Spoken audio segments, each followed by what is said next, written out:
नमस्कार साथियों, open mind गुरुजी channel में आप लोगों का स्वागत है। अपना निमी एमसीक्यू जो वेल्डेड सीरीज की चल रही थी, आज का अपना 22 नंबर का क्लास है। ठीक है, 22 नंबर के क्लास के पहले क्वेश्चन की ओर बढ़ते हैं।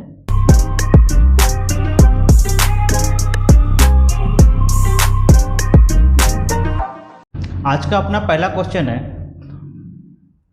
क्या कारण है कि इलेक्ट्रोड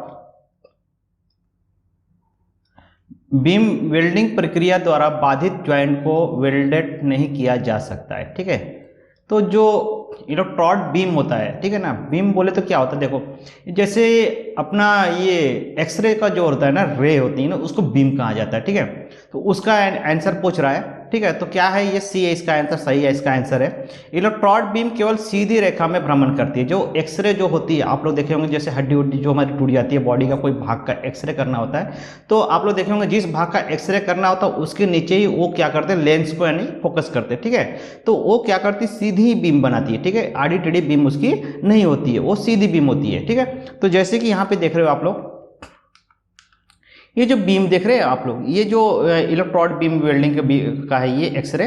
ठीक है, ये जो वेल्ड के हिस्से को जो अपन ये कर रहे हैं, अपन यहाँ पे एब्जॉर्ब कर रहे थे, यहाँ से जो बीम रे छोड़ रहे थे, क्या कर रही है, यहाँ पे सीधी रे आ रही। कैसी आ रही है, सीधी रे आ रही नहीं यहाँ पे वर्क पेस पे। तो ये एक बीम है उसका, यानी इलेक्ट्रोड का कैसे, यानी वेल्डिंग में जो बीम होती है, एक्सरे होती है, उसके बारे में आपको बताया जाता है। कैसी होती है, सीधी होती है। ये कैसी आ रही, देखो ये जो आ रही लाइन कैसी आ रही, सीधी लाइन आ रही है ना। तो ये क्या है, रे, इसको रे कहते हैं। ठीक है, तो ये हमारी जो रे है ना, ये सीधी आती है। क्या कहते हैं, सीधी आती है। ठीक है, तो यहाँ पे इसका सही आंसर क्या है, इलेक्ट्रोड बीम केवल सीधी रेखा में भ्रमण करती है। ठीक है, वो आड़ी टेढ़ी भ्रमण नहीं करती है। ठीक है, तो बढ़ते हैं नेक्स्ट क्वेश्चन की ओर।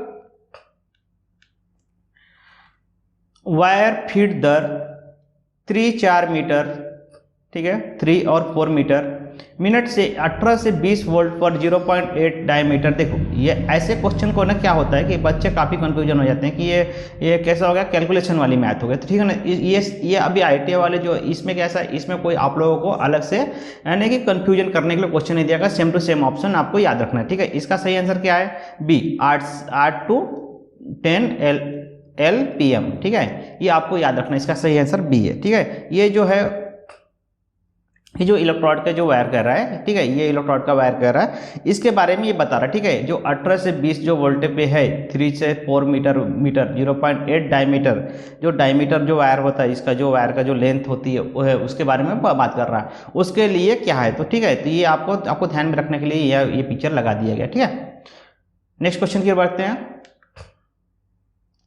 टी ज्वाइंट में दो प्लेटों का प्रारंभिक कोण क्या होना चाहिए यदि वेल्डिंग पूरा होने के बाद उनके बीच अंतिम कोण 90 डिग्री हो।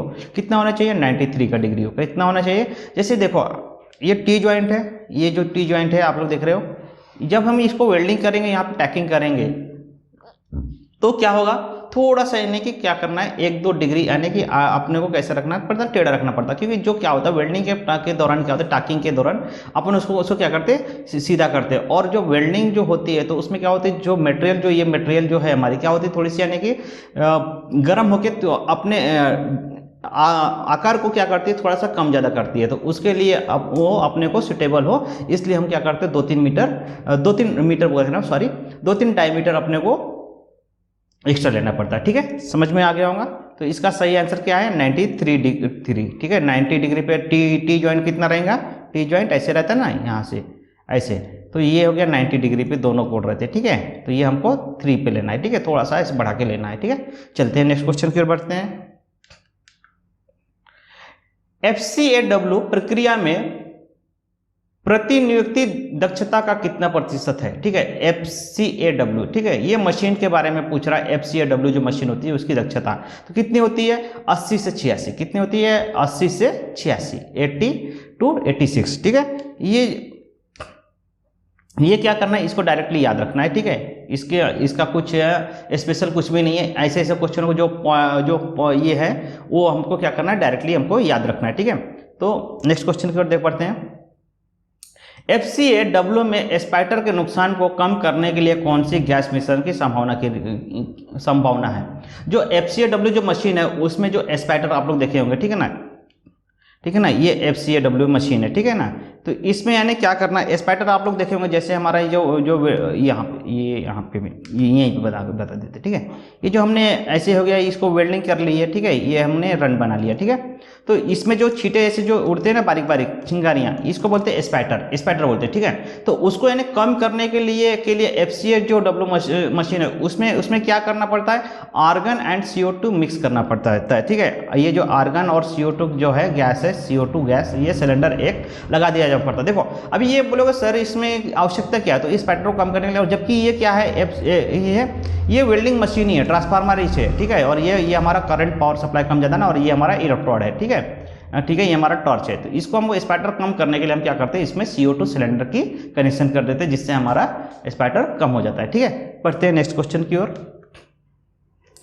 किस धातु को सेल्फ सील्डेड प्रकार का FCAW के साथ वेल्ड किया जाता है, तो किसका किया जाता है, कार्बन स्टील का। किसका किया जाता है, कार्बन स्टील। कार्बन स्टील मतलब क्या होगा, इसमें कठोरता ज्यादा होगी, ठीक है। चलते हैं, ये देखो, ये जो है FCA फ्लक्स कोटेड इलेक्ट्रोड है, FCA, ये कार्बन का ये है, ठीक है। तो ये जो है हमारा बेस मेथड है, ठीक है, बेस जो है इसकी मात्रा है, ठीक है, ये स्लैग है, ठीक है। तो इसमें देखो, हाँ, इसमें क्या होता है, जो सील्ड गैस होती है, गैस का जो होती है, ये जो गैस है, ठीक है, ये जो गैस है अपना बाहरी भाग में, और ये हमारा इलेक्ट्रोड वेल्डिंग करके आता है, ठीक है। FCAW में क्या होता है, गैस हमको जोड़ना पड़ता है, ठीक है। आप लोगों को इससे पहले क्वेश्चन वाले पिक्चर में दिखाया था, ठीक है। चलते हैं नेक्स्ट क्वेश्चन की ओर। गैमवे भी क्या है, एक वेल्डिंग मशीन की प्रकार है, ठीक है। गैमवे क्या है, एक वेल्डिंग मशीन की प्रकार है, और ये भी एक प्रकार की वेल्डिंग है, ठीक है। वेल्डिंग प्रक्रिया में धातु को शील्डिंग गैस का कौन सा संयोजक उत्कृष्ट सफाई क्रिया देती है, कौन सी भैया, मैग्नीशियम और आर्गन। कौन सी, मैग्नीशियम और आर्गन, ठीक है, किसमें, गैमवे में। नेक्स्ट C को इसका सही आंसर है। नेक्स्ट क्वेश्चन की ओर बढ़ते हैं। वेल्डिंग क्षेत्र के लिए बुनियादी सुरक्षा पर्यावरण स्थिति क्या है, ठीक है। वेल्डिंग क्षेत्र के लिए बुनियादी पर्यावरणीय स्थिति क्या है भैया, अच्छी तरह से हवादार। क्या है, अच्छी तरह से हवादार। क्यों है, क्योंकि जो वेल्डिंग परिसर में जो होती है जो देखो, ये है ना, ये जो धुआं निकल रहा है और ये जो अल्ट्रावायलेट रेंज निकल रही है, ये हम यहाँ पे अगर हम खुले में अगर ना करें और हवादार खिड़कियाँ ना हो, तो क्या होगा, ये जो धुआं है हमारे बॉडी को और हमारे आँख को ना क्या करता है, ये हानि पहुँचाती है, ठीक है। स्किन कैंसर होना और बॉडी को इफेक्ट करना, आँखों को हमारे जलन चुभन जो होती है, आर्क जिसको बोलते हैं आर्क लग गया, तो वो सब चीज़ ये इसी कारण होती है, ठीक है। इसलिए हम जितना हम खुले में और हवादार में ये करेंगे ना, तो उतना हमारे आंखों को जो कम, और ये धुआं और लाइट क्या होती है, हमारे आंखों को कम लगेगा, हमारे स्किन को कम लगेगा, उससे हमारी आंखों और स्किन की सुरक्षा होती है, ठीक है। नेक्स्ट क्वेश्चन की ओर बढ़ते हैं। इसका आंसर बता दिया था आप लोगों को, अच्छी तरह से हवादार के लिए, ठीक है। नेक्स्ट क्वेश्चन की ओर बढ़ते हैं। गैमवे में वायर फीड के ड्राइव रोल पर वायर रैपिंग में क्या दिक्कत होती है, जो वायर फीड जो होती है रोल जो होती है उसमें क्या दिक्कत होती है, तो इसका सही आंसर है C, जांच ड्राइव रोल ठीक से संरेखित करे, ठीक है। जो उसमें अगर रोल में अगर कोई प्रॉब्लम होती है, वायर रैपिंग में दिक्कत होती है, तो क्या होती है, देखो ये होती है वायर रोल, ठीक है। यहाँ से वायर आ रहा है इधर की ओर जा रहा है, ठीक है, नोजल की ओर। तो ये जो है, ये क्या होते हैं, व्हील गियर होते हैं। इसमें अगर दिक्कत रहा तो हमारा वायर जो इलेक्ट्रोड जो है वो क्या करेगा, कहीं ना कहीं हमारा रुकेगा और वो हमें आगे की ओर नहीं लेके जाएगा, ठीक है ना। तो उसको क्या करना है, ठीक करना है, इसको ठीक करना है, ठीक है। ये गैमवे मशीन का जो आप लोग देखोगे तो एक छोटा सा बॉक्स रहता है गियर, उसमें आप लोगों को कभी प्रैक्टिकल किए होंगे या मशीन में देखे होंगे तो आप लोग को पता होगा, ठीक है।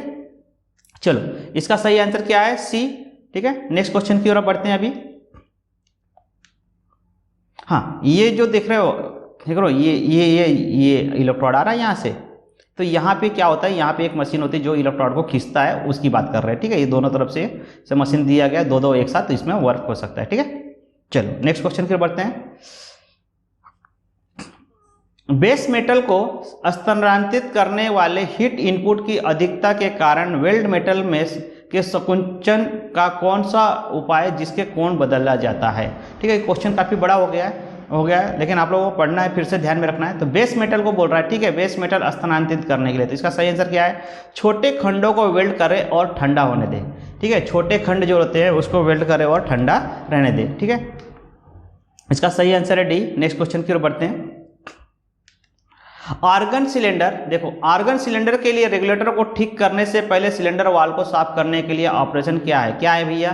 देखो इसके बारे में अपन इस बहुत बार पढ़ चुके हैं। और एक बात है कि आप लोग थोड़ा सा कैसा है ना कि आप लोगों का क्लास कैसा लग रहा है और कैसा लगा क्लास, इसके बारे में कमेंट्स में थोड़ा बताते जाइए आप लोग। कैसा है कि और कुछ कमी हो गई वो भी बताते जाइए। कैसा है, आप लोगों के लिए हम इतना मेहनत करते हैं, अगर आप लोगों को कुछ कहीं कमी लगेगी, आप लोग जब तक जिक्र नहीं करोगे मेरे से तब तक तो नहीं होगा।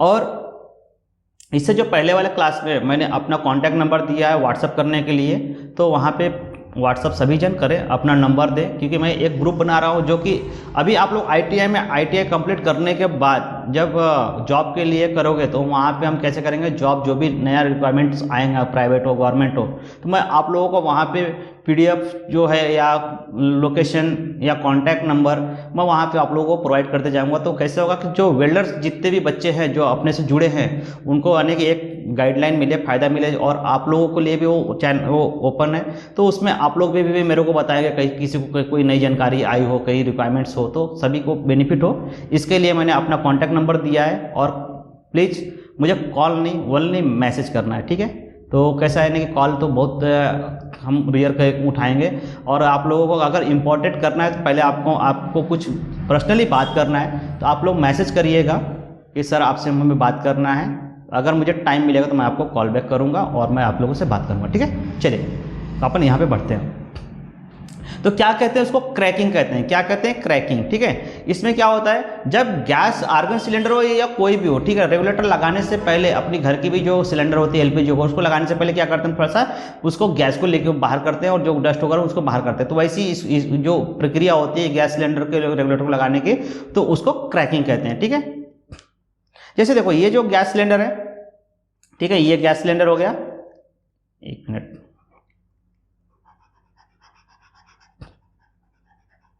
ठीक है, ये जो गैस सिलेंडर है N2O, ठीक है, तो इसमें जो रेगुलेटर जो हम लगा रहे हैं, ठीक है, ये जो रेगुलेटर हम लगा रहे हैं, ठीक है, तो इसकी जो वहां पे जो चूड़ी लगी है, यहाँ पे देख रहे हो, यहाँ पे जो चूड़ी लगी है, एक मिनट मैं दिखाता हूं आपको, ये जो चूड़ी लगी है, ये जो चूड़ी, ठीक है, ये चूड़ी जो लगी है, इसको लगाने से पहले अगर हम इसको डायरेक्ट अगर लगाते हैं तो इसमें वाल में जो भी कचरा रहेगा तो ये क्या होगा, हमारे रेगुलेटर के मीटर में या पाइप में फंसेगा। तो ठीक है, इसको हम लोग को दूर करने के लिए क्या करना है, इसको है ना क्रैकिंग कहते हैं। ठीक है, इसको क्या कहते हैं, क्रैकिंग। इसको पहले साफ किया जाता है, फिर वाल को खोल के साफ करके फिर हमको फिटिंग किया जाता है। ठीक है, नेक्स्ट क्वेश्चन की ओर बढ़ते हैं। और ये देखो आप थोड़ा सा कैसा, यहाँ पे थोड़ा सा मैं समझा देता हूँ। ये जितने भी आप लोगों को नाम लिख के पिक्चर पे लगाया है ना, ये जो नाम लिख के आप लोगों को ध्यान में रखना है, क्योंकि इसका क्लासेस मैं पहले भी ले चुका हूँ, और एक CSTA लॉन्चपैड जो कॉम्पिटिटिव जो मेरा चैनल है उसमें भी जो क्लासेस लिया हूँ उसमें भी ये सब के बारे में पूरा डीपली समझा चुका हूँ। और आप लोगों को इससे पहले वाले जो पहला जो सेमेस्टर का जो अपना PDF चला 200 क्वेश्चन का, उसके में भी आप लोग समझा चुका हूँ, तो इसके बारे में ज़्यादा जिक्र भी नहीं करेंगे, आगे बढ़ेंगे। ठीक है, मिग मैग वेल्डिंग में आर्क वोल्टेज और ट्रेवल स्पीड कम होने पर वेल्ड धातु में क्या दोष होगा? क्या होगा भैया? वेल्ड ओवरलैप होगा। क्या होगा? वेल्ड ओवरलैप होगा। देखो मिग वेल्डिंग में आर्क वोल्टेज, जब आर्क का वोल्टेज जब बढ़ेगा तो क्या होगा, बढ़ेगा घटेगा तो क्या होगा, हमारे रन की जो होगा, वेल्डिंग की जो रन होती है उसमें क्या होती है, कम ज़्यादा की स्पीड हो जाती है, और जिससे वेल्डिंग हमारा क्या होगा, कम ज़्यादा और ऐसी होगी। तो क्या होगा, आर्क वेल्ड बढ़ेगा और स्पीड कम होगा। जब हम यहाँ से देखो क्या कर रहे हैं, जब हम यानी कि ये वेल्डिंग करते आ रहे हैं, ठीक है, वेल्डिंग करते आ रहे हैं, अगर हम आर्क वोल्टेज बढ़ा दिए और स्पीड कम कर दिए और यहीं पे रोक रहे हैं, तो अब क्या होगा, यहाँ पे जब इलेक्ट्रोड ऐसे रुका हुआ है यहाँ पे क्या होगा, मटेरियल ज़्यादा जमा हो जाएगा। ठीक है ना, तो वही कह रहा है, मटेरियल क्या होगा, ओवरलैप होगा। क्या होगा, ओवरलैप। इसका सही आंसर क्या है, डी। ये ओवरलैप दिख रहा है, ये ओवरलैप। हमें वेल्ड कहाँ तक करना था, यहीं तक वेल्ड करना था। ठीक है, हमें ये पोर्शन वेल्ड करना था, रुक गया तो क्या हो गया, ये बाहरी की ओर ओवरलैप इसको कहते हैं। ठीक है, चलो नेक्स्ट क्वेश्चन की ओर बढ़ते हैं। हाँ, एक छोटी छड़ी की बाहर दूरी के लिए मिग मैग वेल्डिंग में क्या प्रभाव है? क्या प्रभाव है भैया? नोजल के अधिक स्पैटर जमा होना। ठीक है, ये जो नोजल का अधिक स्पैटर जमा होना, ये दिख रहे हैं, ये हमारा नोजल मिग मैग वेल्डिंग का, ये जो हमारा नोजल आता है यहाँ पे देख रहे हो कितने स्पैटर जमा हो गए। ये हमारा नोजल क्या हो गया? पूरी तरह से खराब हो चुका है, इसको क्लीनिंग करने की, सफाई करने की जरूरत है, और हो सके तो इसको आने की, जब इसमें ज़्यादा ही प्रॉब्लम आए तो क्या होता है, बदलने की भी जरूरत पड़ती है। ठीक है, तो ये हमारा सही है। इसका आंसर क्या है? क्या है? मिग मैग वेल्डिंग में प्रभावित होता है तो क्या होता है? नोजल को इसका अधिक स्पैटर जमाव होने के कारण से। ये आंसर इसका क्या है? डी। ठीक है, नेक्स्ट क्वेश्चन की ओर बढ़ते हैं। यदि वायर फीड स्पीड बहुत अधिक हो तो वेल्ड दोष क्या होगा? वायर फीड जो स्पीड है, जो हमारी वायर वहां से निकल रही है इलेक्ट्रोड की, उसकी अगर स्पीड ज्यादा होगी तो क्या होगा? ठीक है, क्या होगा भैया? स्पैटर्स। क्या होगा? स्पैटर्स ज्यादा निकलेंगे उससे। क्या होगा? स्पैटर हमारा अधिकतर उसमें से निकलेगा। ठीक है, चलो नेक्स्ट क्वेश्चन की ओर बढ़ेंगे। अभी ये जो स्पैटर है देख रहे हो, इसको कहते हैं स्पैटर। ये ध्यान में रखना है बिल्कुल। स्पैटर, बहुत सारे बच्चों को कंफ्यूजन होता है, स्पैटर किसको बोलते हैं? जो बारीक बारीक जो उड़ा है ना, इसको स्पैटर बोलते हैं। नेक्स्ट क्वेश्चन लेते हैं अभी। हाँ, गैस प्रवाह दर असमान होने पर किस प्रकार का दोष होता है? जो गैस प्रवाह का जो दर है असमान, यानी कैसा होगा? कभी कम, कभी ज्यादा, ऐसे इस प्रकार से अगर निकलती है तो किस प्रकार का दोष होगा? पोरोसिटी होगा। ए, पोरोसिटी। ठीक है, ये क्या होगा? पोरोसिटी होगा। अब ये पोरोसिटी होता क्या है? देखो, ये जो है ना गड्ढा दिख रहा हर एक जगह पे, ये इसको कहते हैं पोरोसिटी। ठीक है, और ये जो बाहरी जो भाग है इसको स्पैटर कहते हैं। ये आप लोग को ध्यान में रखना है। ठीक है, चलो नेक्स्ट क्वेश्चन की ओर बढ़ते हैं। गैमवे में आर्क शुरू करने में क्या कठिनाई होती है? आर्क शुरू करने में गैमवे वेल्डिंग मशीन में कौन सी कठिनाई होती है? गलत पोलैरिटी। गलत पोलैरिटी। अभी पोलैरिटी तो आप लोगों को बहुत पिछले बार में भी 3-4 क्वेश्चन के हो चुके हैं, पोलैरिटी आप लोगों को पता होगा, फिर भी एक बार पोलैरिटी देख लो। ये पोलैरिटी में क्या होता है? Straight polarity, reverse polarity. इसमें जो प्लस माइनस आपको दिख रहा है, यहाँ पे प्लस और यहाँ पे माइनस है। ठीक है, यहाँ पे प्लस और यहाँ पे माइनस है। तो यहाँ पे देख रहे हो ये क्या है? इलेक्ट्रोड है। क्या है? इलेक्ट्रोड। ठीक है, होल्डर। तो यहाँ पे क्या दिख रहा है आपको? माइनस दिख रहा है। यहाँ पे माइनस दिख रहा है, और यहाँ पे वर्क प्लेस पे क्या क्या दिख रहा है? प्लस दिख रहा है। यहाँ पे क्या हो गया है? प्लस। ठीक है, यहाँ पे क्या हो गया? अभी देखो, वर्क प्लेस में माइनस हो गया और यहाँ पे क्या हो गया? प्लस हो गया। ठीक है ना, यही हमारी पोलैरिटी है। जब हम क्या करते हैं, अगर उसको प्लस माइनस को चेंजेस करते हैं तो उसको कहते हैं पोलैरिटी। ठीक है, एक क्वेश्चन ये भी बन जाता है कि पोलैरिटी किसको कहते हैं? जब हम यानी कि टर्मिनल को अदला बदली करते हैं तो उसको कहते हैं पोलैरिटी। ठीक है, नेक्स्ट क्वेश्चन की ओर बढ़ते हैं। कांटेक्ट टिप प्लग या खराब होने पर बर्न बैक समस्या का निवारण कैसे करें? कैसे करेंगे भैया? संपर्क टिप को साफ करके। किसको करेंगे? संपर्क टिप को साफ करें। जैसे अभी पिछले क्वेश्चन में बताया था, और यहाँ पे भी देखो, ये जो है ये क्या हो गया? टिप इसका पूरा खराब हो चुका है। ठीक है, और यहाँ पे दिख रहा है पूरा जाम हो गया है, तो इसको बर्न बैक होगा। इसमें क्या होगा? बर्न बैक होगा। जैसे हमारा गैस वेल्डिंग में भी बैकफायर होता है ना, जब टिप हमारे चिपकता था तो वेल्डिंग मेटल को, वैसे ही यहाँ पे बर्न बैक होगा। तो इसको क्या करना है? साफ सफाई करना है, या तो इसको बदल देना है। ठीक है, चलो नेक्स्ट क्वेश्चन की ओर बढ़ते हैं।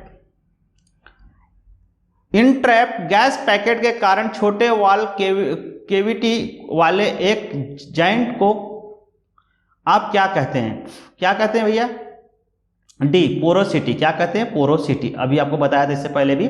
पैकेट के कारण छोटे होल, छोटे छोटे होल देखे थे आप लोग, ये देखो, ये छोटे छोटे होल, इसको क्या कहते हैं? पोरोसिटी। ठीक है, चलो इसमें ज़्यादा ये डबल क्वेश्चन हो गया तो इसको ज़्यादा टाइम नहीं लेते हुए नेक्स्ट क्वेश्चन के बढ़ते हैं। ये देखो, ये है, एक मिनट, हाँ नेक्स्ट क्वेश्चन। एक वेल्ड ज्वाइंट में दोष क्या है जिसमें बेस मेटल के माध्यम से पिघलने वाली वेल्ड धातुओं को परिणाम स्वरूप होल होते हैं? ठीक है, इसमें क्या होते हैं? Burn through. जब ये क्या होता है, कब होता है ये जब हमारा वेल्डिंग का जो टेम्परेचर ज़्यादा हो और मेटल शीट जो क्या हो पतली हो, तब हमारा बर्न दोष होता है। ठीक है, और उसकी जो क्षमता से ज़्यादा अगर हम उसको अगर रोक के रखेंगे तो वहाँ पे होल हो जाएगा। ठीक है, तो इसका सही आंसर क्या है? सी, बर्न थ्रू। ठीक है, नेक्स्ट क्वेश्चन की ओर बढ़ते हैं। वेल्डिंग प्रक्रिया के दौरान वेल्ड मेटल कॉन्ट्रैक्टिव के साथ वेल्डिंग दोष का नाम क्या है? क्या है? डिस्ट्रेशन। क्या है? डिस्ट्रेशन। ठीक है, वेल्डिंग प्रक्रिया के दौरान वेल्ड मेटल कॉन्ट्रैक्शन के साथ वेल्डिंग दोष क्या है? डिस्ट्रेशन। अब ये डिस्ट्रेशन होता क्या है? देखो, ये वाला मैं पहले ही बता चुका हूँ। जब हम गर्म होते हैं तो क्या होता है? ये ऐसे झुक जाती है। कोई मेटल ऐसी है तो ऐसी हो जाएगी, टेढ़ी हो जाएगी, थोड़ी सी देख रहे हो ना, इसको बोलते हैं डिस्ट्रेशन। ठीक है, चलो आज के लिए हम यहीं पर रोकते हैं, और आप लोगों का जब ITI का कोर्स ये ख़त्म हो जाएगा, आप लोगों का एग्ज़ाम हो जाएगा और आप लोगों का एग्ज़ाम बहुत अच्छी तरह से जाए, मैं तो आशा करता हूँ सभी का थ्योरी में 90 से ऊपर मार्क आए। और ऐसा हुआ तो आप लोगों को कमेंट्स करके बताना भी है, सर हमारा रिजल्ट बहुत अच्छा हुआ है, नहीं हुआ, क्या हुआ, कहाँ कमी रही, कहाँ ज़्यादा हुआ, ठीक है। और मैं होप करूँगा सभी का बहुत अच्छा है, क्योंकि हम पूरे क्वेश्चन को आप लोगों को सॉल्व करा रहे हैं, सब करा रहे हैं। और उसके बाद ITI कंप्लीट होने के बाद ये चैनल पे आप लोगों को आना है, ठीक है, ये चैनल पे आप लोगों को आना है।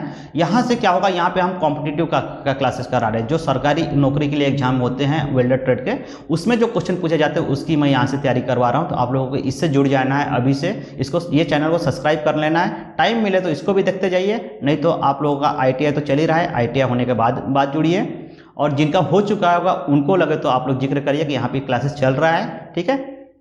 और मैं यही चाहता हूँ कि आप लोग कमेंट्स में बताइए कि कैसा क्लासेस रहा। और एक चीज़ ये है, कमी आ रही है कि आप लोग जिसका आंसर है उसका आंसर भी साथ साथ में देते रहेंगे तो अच्छा रहेगा, आप लोगों को ये यानी कि कैसा रहेगा, याद होते जाएगा, ठीक है। आज के लिए हम इतने पे रोकते हैं, नेक्स्ट मिलते हैं बहुत जल्द नेक्स्ट क्लास में।